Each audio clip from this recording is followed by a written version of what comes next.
It is Graham here, living the dream in October 2021 at the fantastic Sandals Grande Antigua. Sadly, this is the video that I hate editing the most because, of course, it covers our last day at the incredible resort that is, of course, the Sandals Grande Antigua and our trip back to the UK. So come join Fiona, Donna, Michael and I as we make the journey back to London from the Sandals Grande Antigua.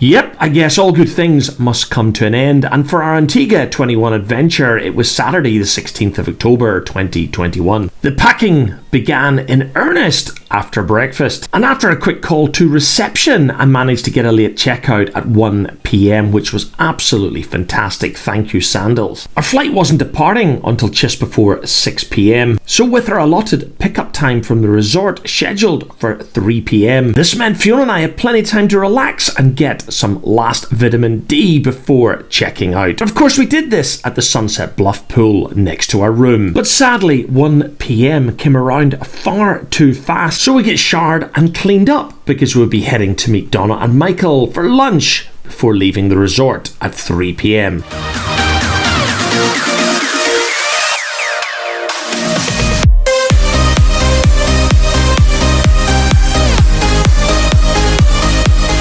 We basically sat at the Caribbean Courtyard snack bar enjoying sandwiches, beer and wine, and I'm not sure if you can pick it up on the little GoPro, but it is absolutely bucketing it down outside.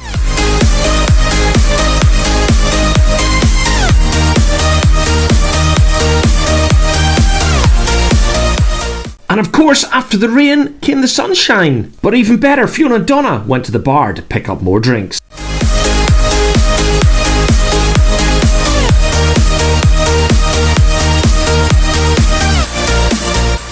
And after lunch came the waiting. And it's always at this point, when you're waiting to be picked up by the bus, that we wished Star Trek teleportation had actually been invented, allowing us to be magically beamed up or beamed across the Atlantic back to the UK with minimal wait and minimal fuss. Donna and Fiona did manage to get in a game of pool, but this did little for our moods while we waited to be picked up.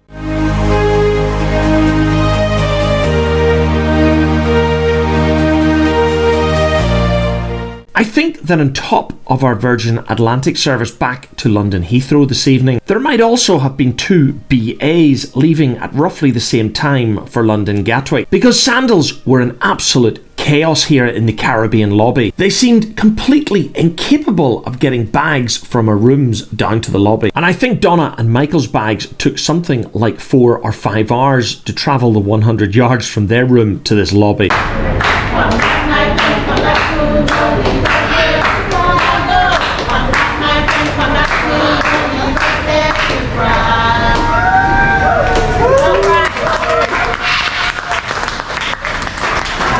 The passengers on the BA service to London tonight were first to head to the airport, and with minibus after minibus shuttling passengers on the 15-minute journey between the Sandals Grande Antigua and VC Bird International, Fiona and I were soon called along with another couple because Donna and Michael were in about 3 buses before us.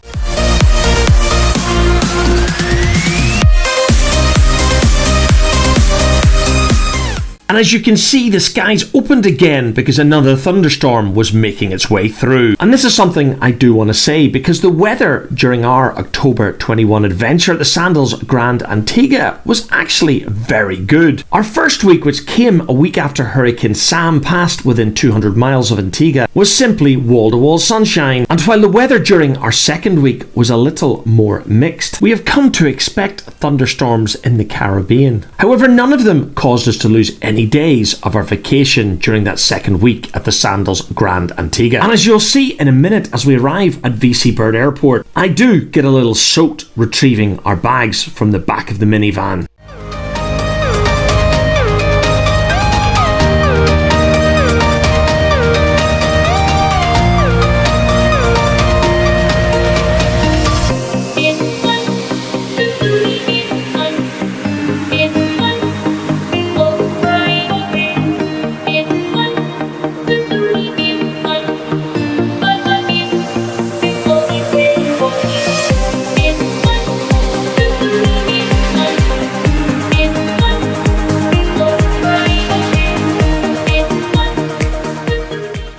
Right, I'm probably going to go on a little bit of a rant again, because unlike the fantastic arrival process here at Antigua, our departure process can only be described as a chaotic, disorganised mess. Yes, our NHS double vaccination certificates had to be checked manually, along with our UK passenger locator forms, which of course had already been approved online 48 hours earlier. But there was no luggage conveyor belt system that seemed to be working here at VC Bird, and the lines for check-in were incredibly long, and it was sort of embarrassing having to push past these passengers in the economy line, heading for the much shorter upper class check-in line. But to be honest guys, the chaos was simply so bad that check-in seemed to take forever.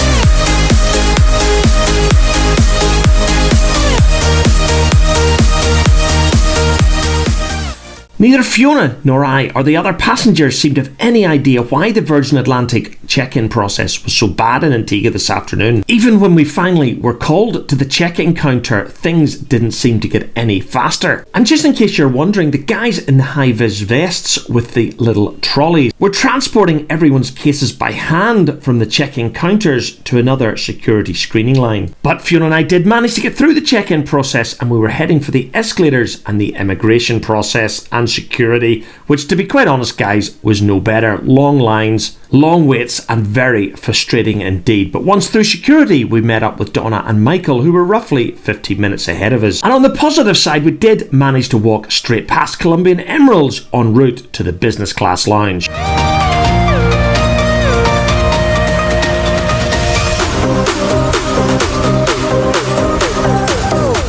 If you watched our Antigua 2019 video series, you will recognise this business class lounge, because all of the British Airways customers and the Virgin Atlantic customers were using the same lounge. And that, guys, presented a little bit of a challenge, because there simply weren't enough seats. And as you will see in a second, the outside terrace area had also been closed. The staff blamed the weather, but quite frankly, I wasn't too sure. And the biggest problem of this lounge wasn't really the lounge itself, but the other passengers, because far too many were blocking seats by just dumping their hand luggage on them, which compounded the problem of the lack of seating. But we did manage to find 3 seats together, which meant I had the opportunity to cuddle my wife while drinking really lovely cold beer and watching the aircraft outside the window. What more can you ask for?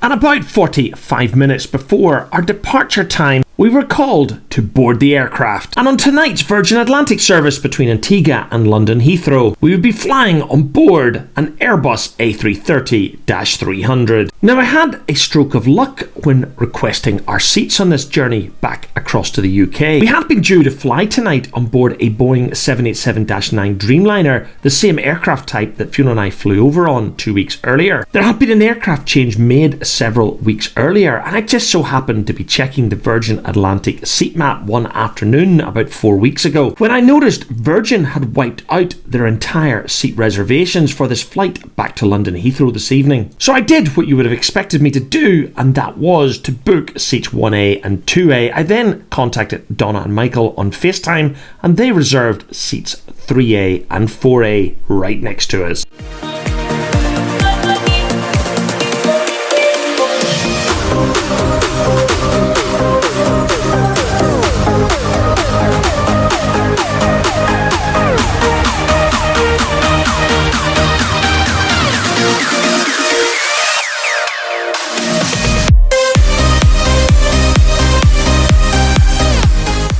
And just like on a trip out to Antigua 2 weeks earlier, it was fantastic to be able to turn left. And as you can see, the seating configuration in upper class on board the Airbus is exactly the same as the seats we had on the way out on the Boeing Dreamliner. And the one thing that I really do like about this reverse herringbone style 3 abreast seating is the fact that every seat has direct aisle access. And while I do still prefer the British Airways yin-yang style in Club World, which I know British Airways are now phasing out in favour of their new new Club World suites. The Virgin Atlantic upper class configuration is just okay, but on the positive side we did get a pre-departure glass of champagne, setting us up for this near 8-hour flight northeast back across the Atlantic. And with this pretty cheesy safety video, it was time to finally push back.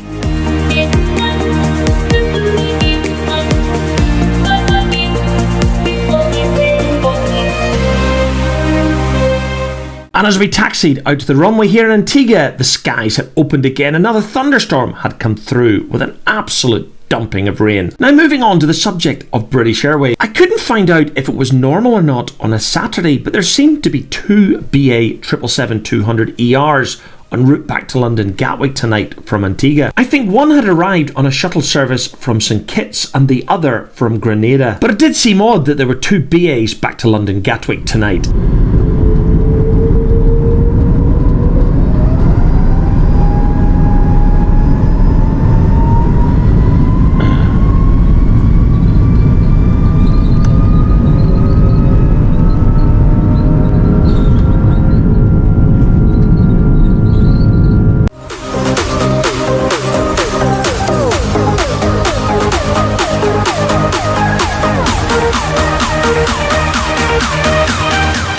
And as we rotated off the runway at Antigua, the second BA 777 had pushed back and was ready to make its taxi out to the runway as we had done 10 minutes earlier. And as you will see, departing Antigua in an easterly direction, you're soon over the Atlantic Ocean. And you guessed it guys, with the skies getting darker, there was going to be very little to show you outside the window on our journey back to the UK tonight.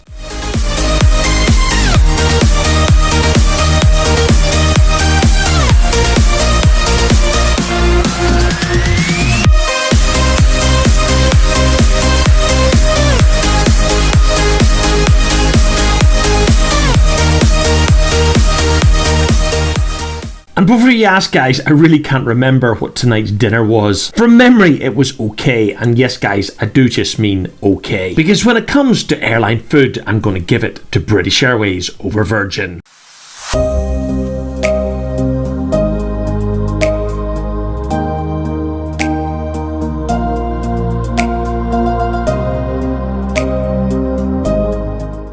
We'd be arriving at London Heathrow Airport on runway 27 right at just around 6:30 in the morning. In the middle of October, that meant it was still going to be dark, and yep, that meant filming outside the window was going to be nearly impossible, especially with my brand new GoPro Hero 9 performing so badly in low light conditions. But a twist of surprise, Virgin Atlantic were serving a full English breakfast in upper class this morning, including baked beans. However, I don't think they were Heinz guys. The breakfast was pretty dry, and despite the possibility of being exciting, it wasn't really. Anyway, reverting to my iPhone 12 for these shots outside the window in the dark, the lights of London signified we were nearly home.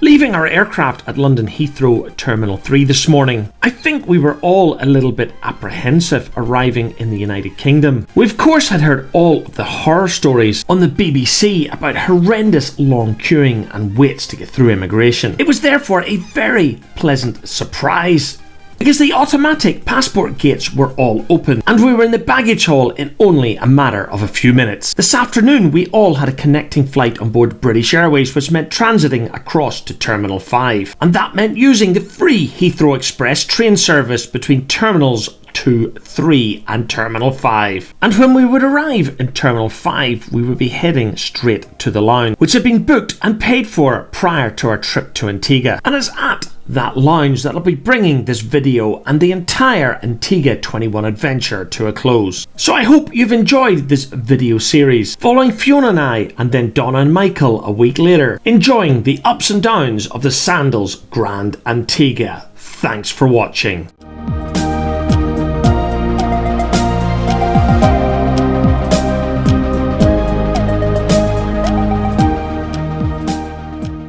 Right guys, thank you very much for watching our Antigua 21 adventure here on Living the Dream. Again, I do want to apologise, sorry, I've just been joined by Bob the cat here. I do want to apologise again for the quality of this video.